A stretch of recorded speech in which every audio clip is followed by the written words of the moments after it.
মারা সাধু বাবার কাছে এবারে এইটা দিয়ে যা হোক করে রাশিয়ান পোটানোর মন্ত্রটা জানতেই হবে, রাশিয়ান একটা পোটাতেই হবে, তারপর তো মজা। সাধু বাবা এমনিতেই মানে খেপে আছে, মানে খেপাতে দাও সাধু বাবা, মানে ওরকম করলে হবে না, তাই বাবার কাছে মন্ত্র নিতেই হবে। মানে বাবা আবার এইছিস? হ্যাঁ বাবা আমি এইছি। বাবা তুমি ঝাঁক করে আমার রাশিয়ানকে একটা মন্ত্র করে দাও, আমি রাশিয়ান পোটাবো। এই সেই রাশিয়ান? আমি জানি না, আমার মন্ত্র দিতে হবে, আমি রাশিয়ান পোটাবো। দাঁড়া। लेकिन ये साला कर क्या रहा है यहाँ पे?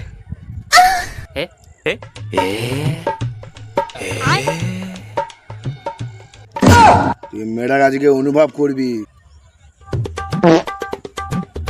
গুরুজি ওই মেয়েটা যদি পেঁদে দেয় তাহলে তিতো মিতো হয়ে যাবে না গন্ধটা। ওই কথাটা বাদ দে, তুই মেয়েটাকে দিবি। দেবো কি দেবো গুরুজি? তোর শালা উল্টো পাল্টা মন, আমি গোলাপ ফুলের কথা বলছিলাম। খাবা চোদা। বাবা তোমার ট্রাবের মধ্যে 3 জন ছিল তো 2 জন কেন? বাবা কথা বলি, বলতে একটা মেয়ে চান করতে এলো, তার দেখতে এলো, আর পুলিশে তার ধরনে যাবে না।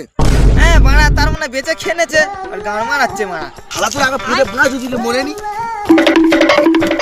দাঁড়া দাঁড়া।